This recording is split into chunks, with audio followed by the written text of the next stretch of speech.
Hello friend, welcome to Mission Job. Friends, आज के इस क्लास में सर्वोच्च न्यायालय से संबंधित सभी महत्वपूर्ण वस्तुनिष्ठ प्रश्नों को देखेंगे। सभी प्रश्न फ्रेंड्स आपके आगामी प्रतियोगी परीक्षाओं के लिए काफ़ी ज़्यादा हेल्पफुल सिद्ध होंगी। तो आइए बिना किसी देरी के शुरू करते हैं आज के सेशन को। पहला क्वेश्चन है, भारतीय संविधान के किस भाग में संघीय न्यायपालिका का उल्लेख है? तो जो संघीय न्यायपालिका का उल्लेख है वो भाग 5 में है। ऑप्शन डी इसका राइट आंसर हो जाएगा। नेक्स्ट क्वेश्चन है, निम्नलिखित में से किसके अंतर्गत भारत में सर्वप्रथम सर्वोच्च न्यायालय की स्थापना हुई थी? तो भारत में सर्वप्रथम जो सर्वोच्च न्यायालय की स्थापना हुई वो रेगुलेटिंग अधिनियम 1773 के तहत हुई थी। ऑप्शन ए इसका राइट आंसर हो जाएगा। नेक्स्ट क्वेश्चन है, संविधान की व्याख्याकार और संरक्षक कौन है? तो संविधान के जो व्याख्याकार और संरक्षक है वो सर्वोच्च न्यायालय है। ऑप्शन सी इसका राइट आंसर हो जाएगा। नेक्स्ट क्वेश्चन है, भारतीय संविधान की व्याख्या करने का मुख्य अधिकारी कौन होता है? तो फ्रेंड्स, जो मुख्य अधिकारी होता है वो सर्वोच्च न्यायालय होता है। ऑप्शन डी इसका राइट आंसर हो जाएगा। नेक्स्ट क्वेश्चन है, सर्वोच्च न्यायालय की स्थापना कब हुई थी? तो फ्रेंड्स, जो सर्वोच्च न्यायालय है उसकी स्थापना भारत सरकार अधिनियम 1935 के अधीन हुई थी। ऑप्शन सी इसका राइट आंसर हो जाएगा। नेक्स्ट क्वेश्चन है, मूल रूप से संविधान में सर्वोच्च न्यायालय में मुख्य न्यायाधीश के अतिरिक्त कितने अन्य न्यायाधीश की व्यवस्था की गई है? तो फ्रेंड्स, अन्य न्यायाधीशों की जो कुल संख्या है वो 7 थी। ऑप्शन बी इसका राइट आंसर हो जाएगा। इसके बाद नेक्स्ट क्वेश्चन है, वर्तमान में सर्वोच्च न्यायालय में मुख्य न्यायाधीशों के अतिरिक्त कितने अन्य न्यायाधीशों का प्रावधान किया गया है? तो फ्रेंड्स, कुल जो है कि 33 अन्य न्यायाधीशों का प्रावधान किया गया है। ऑप्शन डी इसका राइट आंसर हो जाएगा। नेक्स्ट क्वेश्चन है, उच्चतम न्यायालय के न्यायाधीशों की संख्या में वृद्धि करने की शक्ति किसके पास होती है? तो उच्चतम न्यायालय के न्यायाधीशों में जो संख्या में वृद्धि करने की शक्ति है वो संसद के पास होती है। ऑप्शन सी इसका राइट आंसर हो जाएगा। नेक्स्ट क्वेश्चन है, सर्वोच्च न्यायालय के न्यायाधीशों की निम्न में से कौन सी अर्हता होनी चाहिए? तो फ्रेंड्स, उनको वह किसी एक या अधिक उच्च न्यायालयों में लगातार कम से कम 5 वर्ष तक न्यायाधीश के रूप में कार्य कर चुका हो, जो बिल्कुल सही है। ऑप्शन बी है, वह किसी एक या अधिक उच्च न्यायालयों में लगातार 10 वर्षों तक अधिवक्ता रहा हो, यह भी सही है। ऑप्शन सी है, वह एक परंपरागत विधिवेत्ता हो। ऑप्शन सी भी सही है, इसलिए इसका राइट आंसर हो जाएगा ऑप्शन डी, उपयुक्त में से कोई भी हो। नेक्स्ट क्वेश्चन है, भारत के मुख्य न्यायाधीश की नियुक्ति कौन करता है? तो भारत में जो मुख्य न्यायाधीश है उनकी नियुक्ति भारत के राष्ट्रपति के द्वारा किया जाता है। ऑप्शन ए इसका राइट आंसर हो जाएगा। नेक्स्ट क्वेश्चन है, भारतीय उच्चतम न्यायालय के न्यायाधीशों की नियुक्ति कौन करता है? तो उच्चतम न्यायालय के न्यायाधीशों की जो नियुक्ति होती है वह राष्ट्रपति के द्वारा किया जाता है। नेक्स्ट क्वेश्चन है, भारत के कार्यवाहक मुख्य न्यायाधीश की नियुक्ति कौन करता है? तो भारत के जो कार्यवाहक मुख्य न्यायाधीश होते हैं उनकी नियुक्ति जो है कि भारत के राष्ट्रपति के द्वारा किया जाता है। नेक्स्ट क्वेश्चन है, राष्ट्रपति सर्वोच्च न्यायालय के अन्य न्यायाधीशों की नियुक्ति में किससे परामर्श करते हैं? तो फ्रेंड्स, सर्वोच्च न्यायालय के मुख्य न्यायाधीश से परामर्श करते हैं। ऑप्शन ए इसका राइट आंसर हो जाएगा। नेक्स्ट क्वेश्चन है, सर्वोच्च न्यायालय के तदर्थ न्यायाधीशों की नियुक्ति किस देश की न्याय प्रणाली से प्रेरित है? तो यह फ्रेंड्स फ्रांस के संविधान से प्रेरित है। इसके बाद नेक्स्ट क्वेश्चन है, भारतीय संविधान के तदर्थ न्यायाधीशों की नियुक्ति का प्रावधान है। तो न्यायाधीशों की जो नियुक्ति का प्रावधान है वो है सर्वोच्च न्यायालय में, उच्चतम न्यायालय में, जनपद एवं सत्र न्यायालय में, इसलिए इसका राइट आंसर हो जाएगा इनमें से सभी में। Option D. नेक्स्ट क्वेश्चन है, सर्वोच्च न्यायालय के तदर्थ न्यायाधीशों की नियुक्ति होती है जब न्यायालय के किसी सत्र के लिए न्यायाधीशों का कोरम नहीं होता है, तब नियुक्ति होती है। ऑप्शन डी इसका राइट आंसर हो जाएगा। नेक्स्ट क्वेश्चन है, सर्वोच्च न्यायालय में तदर्थ न्यायाधीशों की नियुक्ति कौन कर सकता है? तो नियुक्ति जो है कि राष्ट्रपति की अनुमति प्राप्त कर सर्वोच्च न्यायालय का मुख्य न्यायाधीश कर सकता है। ऑप्शन डी इसका राइट आंसर हो जाएगा। नेक्स्ट क्वेश्चन है, सर्वोच्च न्यायालय में न्यायाधीशों की नियुक्ति होने के लिए व्यक्ति को कम से कम कितने वर्ष उच्च न्यायालय का एडवोकेट होना चाहिए? तो फ्रेंड्स, व्यक्ति को जो है कम से कम 10 वर्षों तक उच्च न्यायालय में एडवोकेट होना चाहिए। ऑप्शन बी इसका राइट आंसर हो जाएगा। इसके बाद नेक्स्ट क्वेश्चन है, उच्चतम न्यायालय के मुख्य न्यायाधीश कितने वर्ष की आयु तक पदधारी रहते हैं? तो फ्रेंड्स कम से कम वो 65 वर्ष की आयु तक पदधारी रहते हैं। ऑप्शन ए इसका राइट आंसर हो जाएगा। नेक्स्ट क्वेश्चन है, उच्चतम न्यायालय के न्यायाधीशों की सेवानिवृत्ति की आयु क्या है? तो इनकी सेवानिवृत्ति की जो आयु है, अधिकतम आयु सीमा, वो 65 वर्ष है। नेक्स्ट क्वेश्चन है, सर्वोच्च न्यायालय का न्यायाधीश कितनी आयु तक कार्यरत रहता है? तो फ्रेंड्स जो सर्वोच्च न्यायालय है उसके न्यायाधीश जो है कि 65 वर्षों तक कार्यरत रहता है, इसलिए इसका राइट आंसर हो जाएगा ऑप्शन डी, इनमें से कोई नहीं। नेक्स्ट क्वेश्चन है, सर्वोच्च न्यायालय के न्यायाधीशों को उसके पद से केवल किन प्रमाणित आधारों पर हटाया जा सकता है? तो फ्रेंड्स उसको हटाया जा सकता है कदाचार और असमर्थता प्रमाणित होने पर, इसलिए इसका राइट आंसर हो जाएगा ऑप्शन सी, उपयुक्त दोनों। नेक्स्ट क्वेश्चन है, सर्वोच्च न्यायालय के न्यायाधीशों को कदाचार और असमर्थता के प्रमाणित आधारों पर संसद किस तरह महाभियोग का प्रस्ताव पारित कर सकती है? तो फ्रेंड्स संसद के दोनों सदनों द्वारा अलग अलग अपने कुल सदस्यों की संख्या के बहुमत तथा उपस्थित एवं मतदान करने वाले सदस्यों के 2/3 बहुमत प्रस्ताव द्वारा, ऑप्शन सी इसका राइट आंसर हो जाएगा। नेक्स्ट क्वेश्चन है, सर्वोच्च न्यायालय के न्यायाधीशों के विरुद्ध महाभियोग का प्रस्ताव पारित हो जाने पर पदच्युति का आदेश कौन जारी कर सकता है? तो फ्रेंड्स पदच्युति का जो आदेश है वो राष्ट्रपति के द्वारा जारी किया जा सकता है। नेक्स्ट क्वेश्चन है, उच्चतम न्यायालय के पहले न्यायाधीश का नाम बताएं जिनके खिलाफ स्वतंत्र भारत में संसद में महाभियोग का प्रस्ताव पेश किया गया था? तो फ्रेंड्स वे थे जस्टिस रामास्वामी, ऑप्शन बी इसका राइट आंसर हो जाएगा। इसके बाद नेक्स्ट क्वेश्चन है, सर्वोच्च न्यायालय के मुख्य न्यायाधीश को प्रति माह कितना वेतन मिलता है? तो जो सर्वोच्च न्यायालय के मुख्य न्यायाधीश होते हैं उन्हें प्रति माह 2,80,000 रुपये मासिक वेतन मिलता है। नेक्स्ट क्वेश्चन है, सर्वोच्च न्यायालय के अन्य न्यायाधीशों को प्रति माह कितना वेतन मिलता है? तो अन्य न्यायाधीशों को जो है कि 2.5 लाख रुपये प्रति माह वेतन मिलता है। नेक्स्ट क्वेश्चन है, राष्ट्रपति और उपराष्ट्रपति की अनुपस्थिति में राष्ट्रपति के कार्यों का निर्वाह कौन करता है? तो राष्ट्रपति के कार्यों का जो निर्वहन होता है वह भारत के मुख्य न्यायाधीश के द्वारा किया जाता है, ऑप्शन सी इसका राइट आंसर हो जाएगा। नेक्स्ट क्वेश्चन है, निम्नलिखित में से भारत के किस मुख्य न्यायाधीश ने राष्ट्रपति के रूप में काम किया था? तो फ्रेंड्स जस्टिस एम हिदायतुल्ला जो है कि राष्ट्रपति के रूप में काम किए थे, ऑप्शन ए इसका राइट आंसर हो जाएगा। नेक्स्ट क्वेश्चन है, सेवानिवृत्ति के पश्चात सर्वोच्च न्यायालय के न्यायाधीश वकालत कर सकते हैं? तो फिर किसी भी न्यायालय में नहीं वकालत कर सकते हैं, ऑप्शन डी इसका राइट आंसर हो जाएगा। नेक्स्ट क्वेश्चन है, सर्वोच्च न्यायालय के अधिकार क्षेत्र में वृद्धि करने का अधिकार किसे प्राप्त है? तो सर्वोच्च न्यायालय के अधिकार क्षेत्र में जो वृद्धि करने का अधिकार है वह संसद के पास प्राप्त है। नेक्स्ट क्वेश्चन है, कौन सा कानून यह निर्धारित करता है कि उच्चतम न्यायालय की समस्त कार्यवाही अंग्रेजी भाषा में होगी? तो फ्रेंड्स भारत संविधान का अनुच्छेद जो है 348 यह निर्धारित करता है कि उच्चतम न्यायालय का जो भी कार्रवाई होगा वो अंग्रेजी में होगा। नेक्स्ट क्वेश्चन है, सर्वोच्च न्यायालय किस संस्था का निरीक्षण कर सकता है? तो जो सर्वोच्च न्यायालय है वह अधीनस्थ न्यायालय का निरीक्षण कर सकता है, ऑप्शन सी इसका राइट आंसर हो जाएगा। इसके बाद नेक्स्ट क्वेश्चन है, भारत में न्यायपालिका है, तो फ्रेंड्स भारत में जो न्यायपालिका है वह स्वतंत्र है, ऑप्शन ए इसका राइट आंसर हो जाएगा।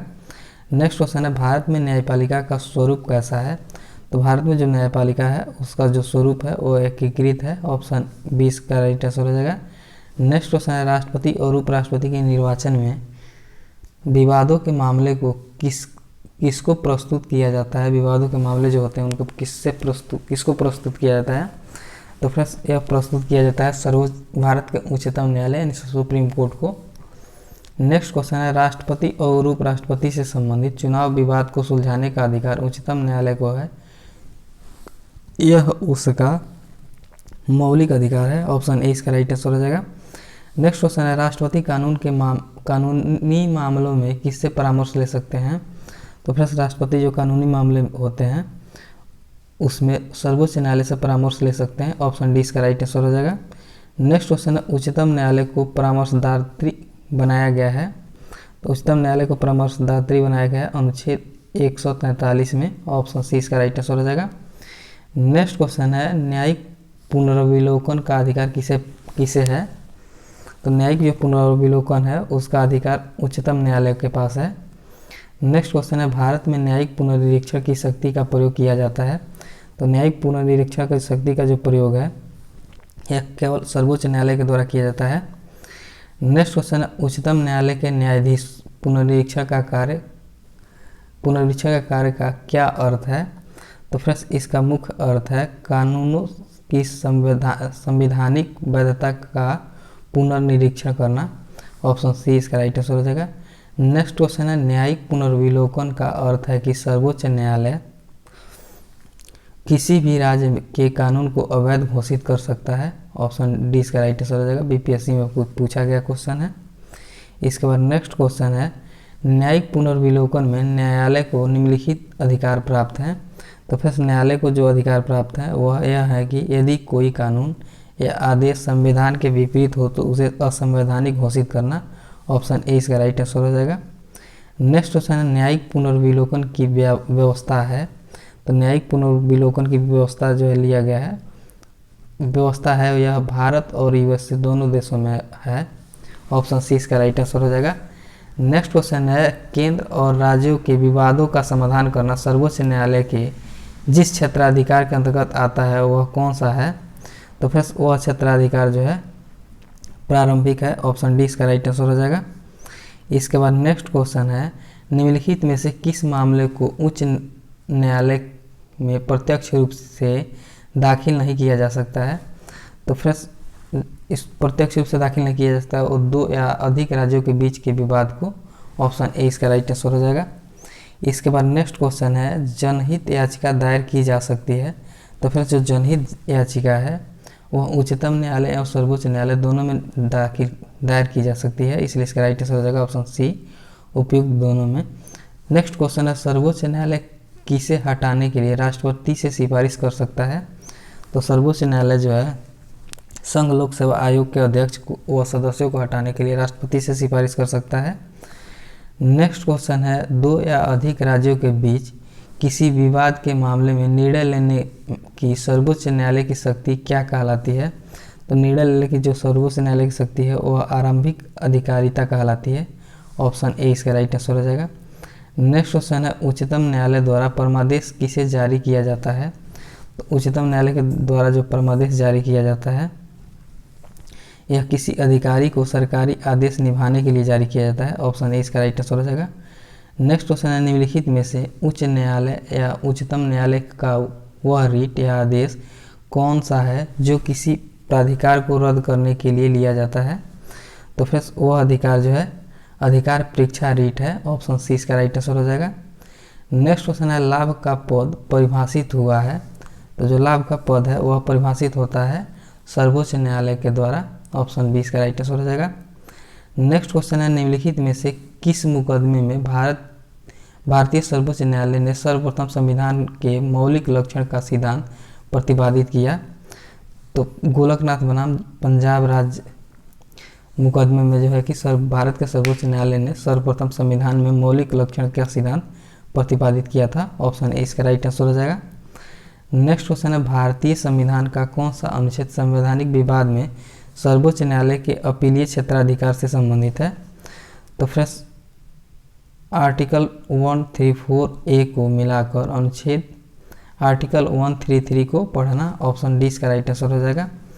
इसके बाद नेक्स्ट क्वेश्चन है केंद्र और राज्यों के बीच विवादों को तय करने के लिए भारत के सर्वोच्च न्यायालय की शक्ति किस अधिकार क्षेत्र के अंतर्गत आती है। तो यह जो शक्ति है यह मूल क्षेत्राधिकार के अंतर्गत आती है। इसके बाद नेक्स्ट क्वेश्चन है भारत का उच्चतम न्यायालय कानूनी तथ्य के मामले में राष्ट्रपति को परामर्श देता है। तो फिर तभी जब वह ऐसे परामर्श के लिए कहता है तभी परामर्श दे सकता है। ऑप्शन बी इसका राइट आंसर हो जाएगा। इसके बाद नेक्स्ट क्वेश्चन है राष्ट्रीय मानव अधिकार आयोग अधिनियम 1993 के अनुसार निम्नलिखित में से कौन सा इस आयोग के अध्यक्ष बन सकते हैं। तो फ्रेंड्स इस आयोग का जो अध्यक्ष बन सकता है वो केवल भारत के सेवानिवृत्त मुख्य न्यायमूर्ति ही बन सकते हैं। ऑप्शन सी इसका राइट आंसर हो जाएगा। नेक्स्ट क्वेश्चन है भारत के सर्वोच्च न्यायालय ने संविधान के आधारभूत ढांचे के सिद्धांत को स्पष्ट किया? तो फिर यह स्पष्ट किया गया है शंकरी प्रसाद वाद 1951 में। ऑप्शन सी इसका राइट आंसर हो जाएगा। इसके बाद नेक्स्ट क्वेश्चन है, किस वाद में सर्वोच्च न्यायालय ने कहा था कि संसद को मूल अधिकार में संशोधन करने की शक्ति प्राप्त है, पर वह संविधान के मूल ढांचे में संशोधन नहीं कर सकती है? तो फिर यह कहा गया केशवानंद भारतीवाद में। ऑप्शन ए इसका राइट आंसर हो जाएगा। इसके बाद नेक्स्ट क्वेश्चन है, सर्वोच्च न्यायालय के प्रथम मुख्य न्यायाधीश कौन थे? तो जो सर्वोच्च न्यायालय के प्रथम मुख्य न्यायाधीश थे वो हीरालाल जे कानिया थे। इसके बाद नेक्स्ट क्वेश्चन है, सर्वोच्च न्यायालय के मुख्य न्यायाधीश के पद पर सर्वाधिक लंबी अवधि तक कौन पदस्थ रहा था? तो फिर सर्वाधिक अवधि तक जो है कि YV चंद्रचूड़ रहे थे। ऑप्शन डी इसका राइट आंसर हो जाएगा। इसके बाद नेक्स्ट क्वेश्चन है, सर्वोच्च न्यायालय के मुख्य न्यायाधीश को पद पर सबसे कम समय तक कौन आसीन रहे थे? तो फिर जो सबसे कम समय तक आसीन रहे थे वो कमल नारायण सिंह रहे थे। ऑप्शन सी इसका राइट आंसर हो जाएगा। नेक्स्ट क्वेश्चन है, सर्वोच्च न्यायालय के किस मुख्य न्यायाधीश ने 20 जुलाई 1969 से 24 अगस्त 1969 तक कार्यकारी राष्ट्रपति के रूप में कार्य किया? तो फिर HM हिदायतुल्ला जो है कि कार्यकारी राष्ट्रपति के रूप में कार्य किए थे। ऑप्शन बी इसका राइट आंसर हो जाएगा। नेक्स्ट क्वेश्चन है, वर्ष 1973 में सर्वोच्च न्यायालय के किस मुख्य न्यायाधीश की नियुक्ति के समय प्रथागत वरिष्ठता के सिद्धांत में पहली बार त्यागा गया? तो फिर AN रे इसका राइट आंसर हो जाएगा। इसके बाद नेक्स्ट क्वेश्चन है, निम्नलिखित में से उच्चतम न्यायालय की सबसे पहली महिला न्यायाधीश कौन थी? तो फ्रेंड्स पहली महिला जो न्यायाधीश बनी वो फातिमा बीबी बनी थी। ऑप्शन सी इसका राइट आंसर हो जाएगा। इसके बाद नेक्स्ट क्वेश्चन है, संविधान की व्याख्या करने का अंतिम अधिकार किसे प्राप्त है?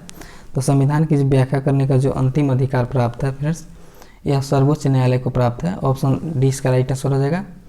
नेक्स्ट क्वेश्चन है, निम्नलिखित में से किसके मामले उच्च न्यायालय एवं उच्चतम न्यायालय दोनों की अधिकारिता में आते हैं? तो फ्रेंड्स मूल अधिकारों के संरक्षण जो है कि उच्चतम न्यायालय एवं उच्च न्यायालय दोनों के अधिकारिता में आते हैं। ऑप्शन सी इसका राइट आंसर हो जाएगा। इसके बाद नेक्स्ट क्वेश्चन है, उच्चतम न्यायालय की परामर्श अधिकारिता के विषय में निम्नलिखित में से कौन से कथन सही है? तो फ्रेंड्स पहला कथन दिया है, उच्चतम न्यायालय के लिए यह बाध्यकारी है कि वह राष्ट्रपति द्वारा निर्देशित किसी भी मामले में अपना मत व्यक्त करे।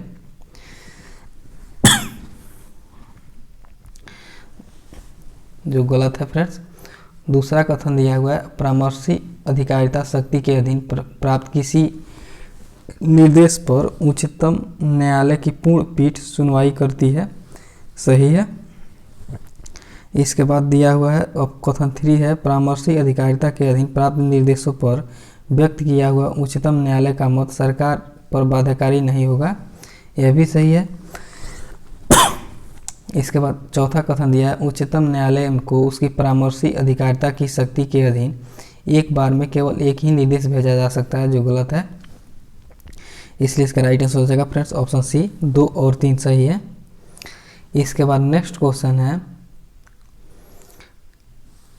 कौन सा अनुच्छेद सर्वोच्च न्यायालय को अभिलेख न्यायालय का स्थान प्रदान करता है? तो फ्रेंड्स जो आर्टिकल 129 है यह सर्वोच्च न्यायालय को अभिलेख न्यायालय का स्थान प्रदान करता है। ऑप्शन सी इसका राइट आंसर हो जाएगा। इसके बाद नेक्स्ट क्वेश्चन है, निम्नलिखित में से कौन सबसे पहले महिला वकील हैं जिनको सीधे उच्चतम न्यायालय के न्यायाधीश के रूप में नियुक्त किया गया? तो फ्रेंड्स इंदु मल्होत्रा जो है कि पहली महिला वकील है जिन्हें सीधे उच्चतम न्यायालय के न्यायाधीश के रूप में नियुक्त किया गया था। ऑप्शन डी इसका राइट आंसर हो जाएगा। नेक्स्ट क्वेश्चन है, परामर्शदात्री अधिकार क्षेत्र के अंतर्गत उच्चतम न्यायालय किसी विधि के प्रश्न या जनता के लिए विशेष महत्व के तथ्य पर परामर्श देता है जो उसे भेजा जाए? तो फ्रेंड्स जो उसे राष्ट्रपति के द्वारा भेजा जाता है उस पर परामर्श देता है। ऑप्शन डी इसका राइट आंसर हो जाएगा। नेक्स्ट क्वेश्चन है, जब भारतीय न्यायिक पद्धति में लोकहित मुकदमा IPL लाया गया तब भारत के मुख्य न्यायाधीश कौन थे? तो फ्रेंड्स उस समय भारत के जो मुख्य न्यायाधीश थे वो PN भगवती थे। ऑप्शन डी इसका राइट आंसर हो जाएगा। इसके बाद नेक्स्ट क्वेश्चन है, सर्वोच्च न्यायालय में न्यायाधीश नियुक्त होने के लिए व्यक्ति को कम से कम कितने वर्ष उच्च न्यायालय का एडवोकेट होना चाहिए? तो फिर कम से कम जो है कि 10 वर्षों तक उच्च न्यायालय में एडवोकेट के पद पर होना चाहिए। ऑप्शन बी इसका राइट आंसर हो जाएगा। नेक्स्ट क्वेश्चन है, सर्वोच्च न्यायालय के न्यायाधीश भारत के राष्ट्रपति द्वारा हटाए जा सकते हैं? तो फिर सर्वोच्च न्यायालय के न्यायाधीश जो है भारत के राष्ट्रपति के द्वारा संसद में महाभियोग प्रस्ताव पारित होने पर हटाए जा सकते हैं। ऑप्शन डी इसका राइट आंसर हो जाएगा। इसके बाद नेक्स्ट क्वेश्चन है, भारत में सबसे बड़ा अपीलीय न्यायालय कौन सा है? तो भारत में जो सबसे बड़ा अपीलीय न्यायालय है यह उच्चतम न्यायालय है, यानी सुप्रीम कोर्ट है। नेक्स्ट क्वेश्चन है, भारत के उच्चतम न्यायालय को प्रारंभिक अपीलीय और परामर्शदात्री क्षेत्राधिकार है। ऑप्शन डी इसका राइट आंसर हो जाएगा। नेक्स्ट क्वेश्चन है, भारत में किस संवैधानिक पद पर कोई महिला नहीं रही है? तो उच्चतम न्यायालय के मुख्य न्यायाधीश के पद पर जो है कि कोई महिला नहीं रही है। ऑप्शन ए इसका राइट आंसर हो जाएगा। इसके बाद नेक्स्ट क्वेश्चन है,